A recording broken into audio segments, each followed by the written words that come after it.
na kunwari mahal mo ang Republika ng Pilipinas, nako, style mo bulok. Hindi mo deserve na sabihin yan. You are not a Filipino. You are a pure Chinese.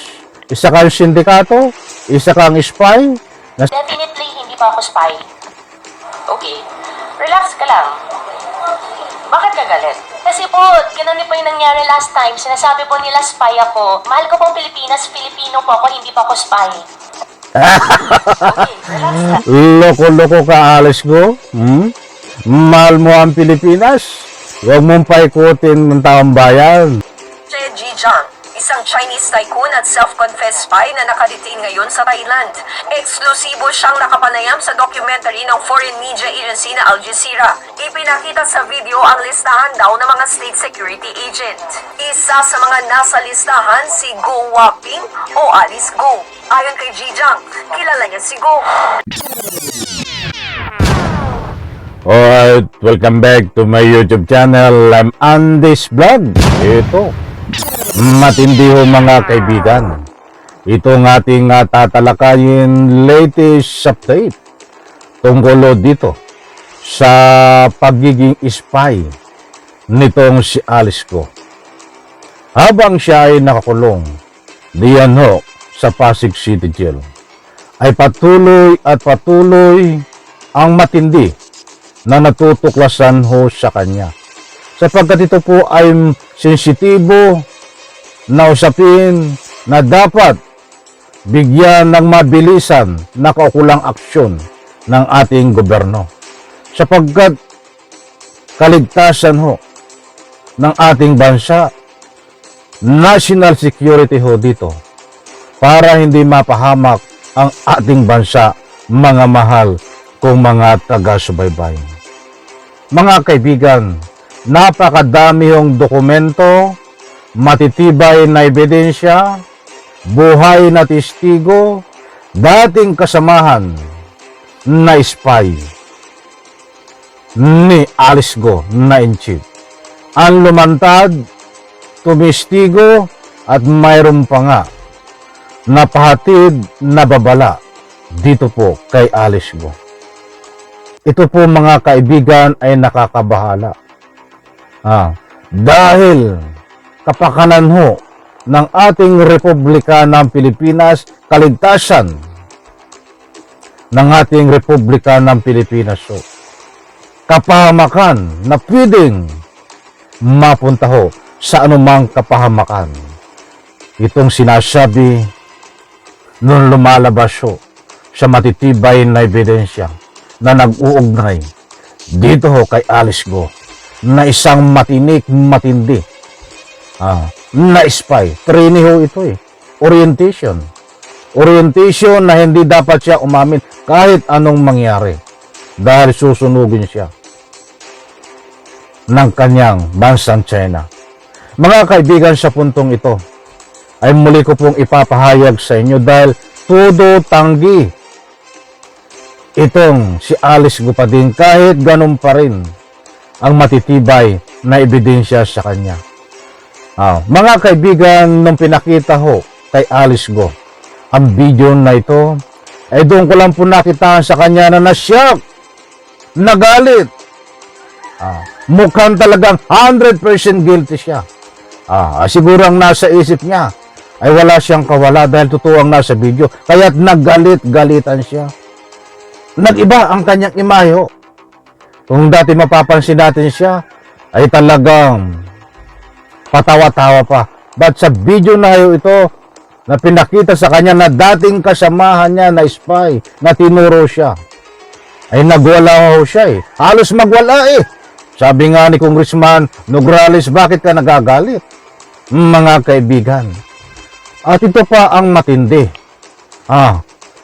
Mga mahal kong taga-subaybay, itong spy na lalaki na pala ito dahil pinanood ko ang kabuuan ng international news na ito doon sa actual interview dito sa spy na kasamahan dati ni Alice Go ay nakarating na sa bansang Pilipinas kasama itong dating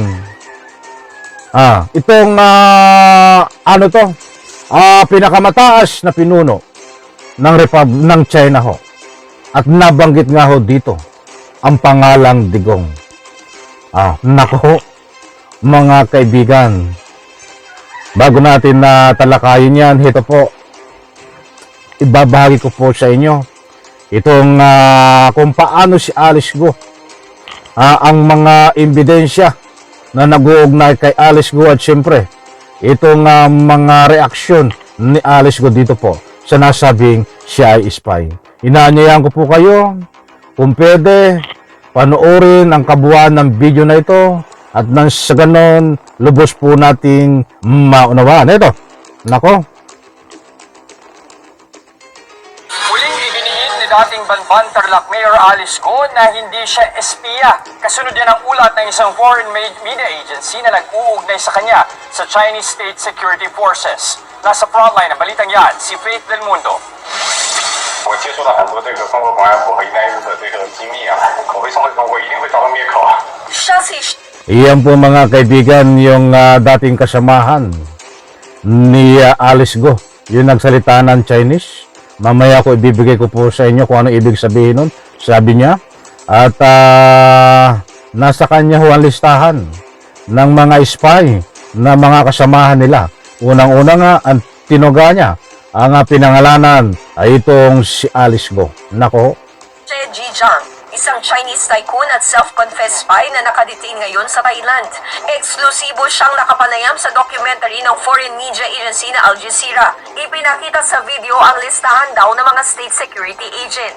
Isa sa mga nasa listahan si Go Waping o Alice Go. Ayon kay Ji Jiang, kilala niya si Go.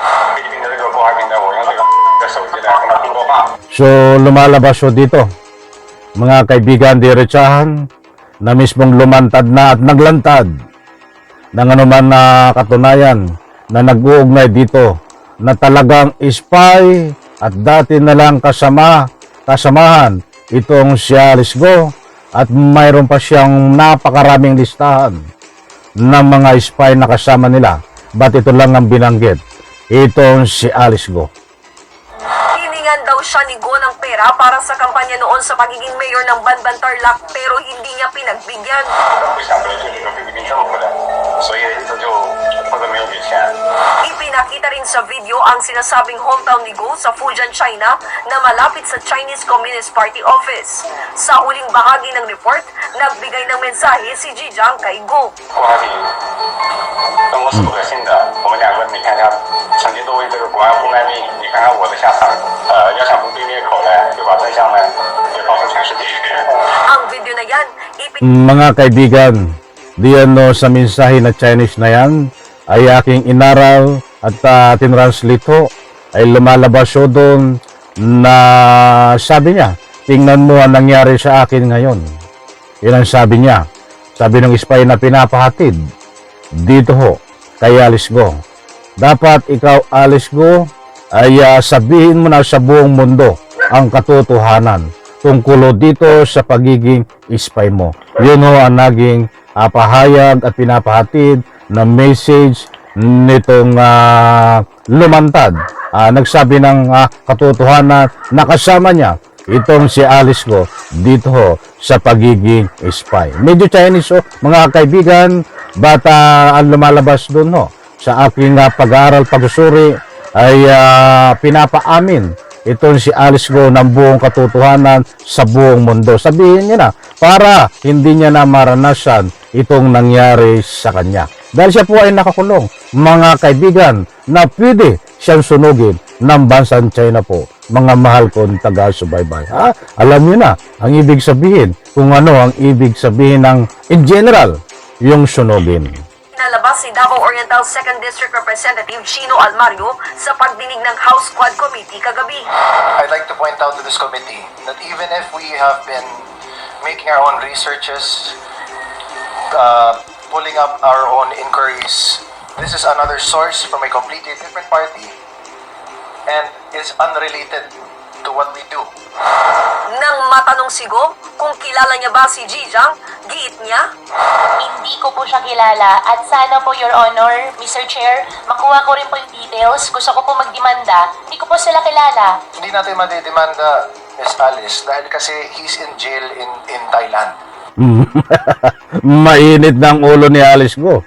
Magdidemanda daw siya. Parang gusto na niya magwala eh. Halos nga nagwawala na yun eh. Dahil napanood ko yung actual hearing ng Quad Committee. And the reason why he's speaking the truth now is because, as he was saying din in the video, although hindi lang pinakita dito, is that he is also being illegally detained. tila napiko naman sigo nang magtanong pa ulit ang ilang kongresista. It's better for you to ask him. Kasi siya po yung naglabas ng video, so siya po nakakaalam ano yung makakapag-benefit po sa kanya. Definitely, hindi pa ako spy. Okay, relax ka lang. Bakit ka galit? Kasi po, ganun din po yung nangyari last time. Sinasabi po nila spy ako. Mahal ko pong Pilipinas, Filipino po ako, hindi pa ako spy. Okay, relax lang. Loko-loko ka, Alice Go. Mahal mo ang Pilipinas. Huwag mong paikutin ng taong bayan. Huwag mong paikutin ang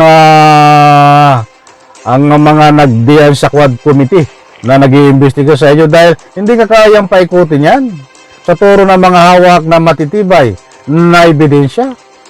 Tapos nagtatangka ka pa na kunwari mahal mo ang Republika ng Pilipinas. Nako, style mo bulok.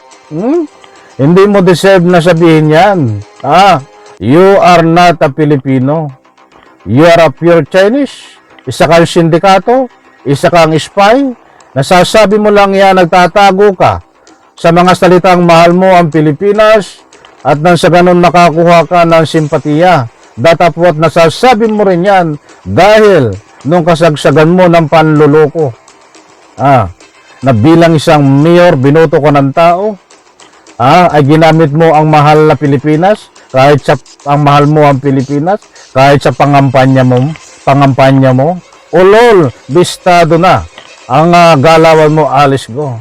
Ang maliwanag ngayon na isa kang spy, hindi ka pwede pagkatiwalaan, mapanganib kang tao, bagamat hindi ka umaamin.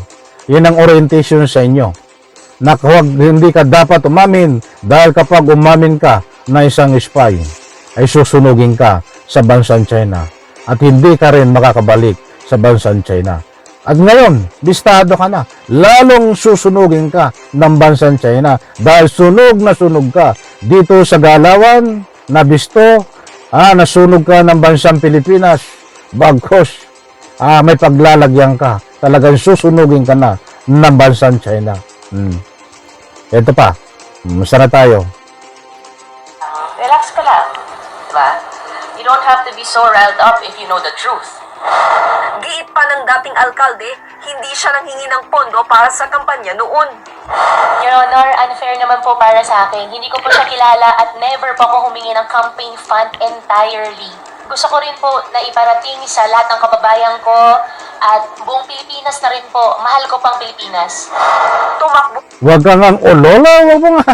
Alam nyo, ulol talaga ito. Ipagpipilitan niya na mahal niya ang bansang Pilipinas. Hindi ka naman mahal ng bansang Pilipinas. Ulol ka talaga, ha? Basang-basa ng galawan mo, Alice Go. raw siyang mayor ng Bamban dahil sa tatlong dahilan. Isa po sa tatlo ay childhood dream ko po. Pangalawa po, sa Bamban po ko lumaki, gusto ko somehow makapag-share din po ng kung anong pong meron ako. Gusto ko rin po natulungan yung mga kababayan ko po.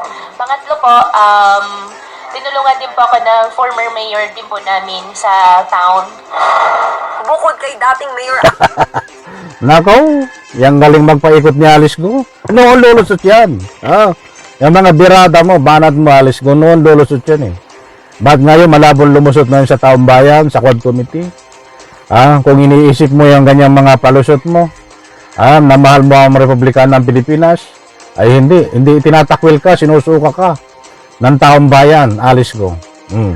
Mas mabuti pa ay magsabi ka ng totoo dahil palalim ng palalim itong usapin ng spy at dito sa usapin ng illegal pugo na sandamakmak na ito ay gumagalaw bilang isang sindikato kayo. Magsabi ka ng totoo Yan ang pinakamaganda dyan, Alice Go. Bayan mga kaibigan, medyo nabiting kayo.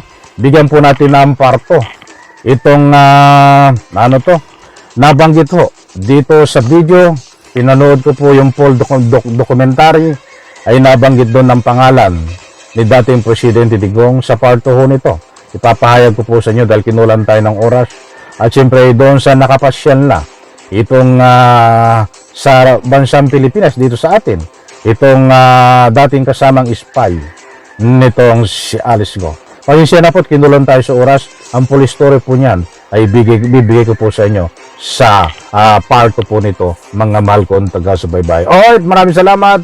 Pagpalain po tayo lahat. Isang like ko, huwag pong kalimutan sa video na ito kapag nagustuhan nyo. Sa lahat ng hindi pa nakasubscribe sa aking maliit na YouTube channel, please subscribe. Bye-bye, palakakan.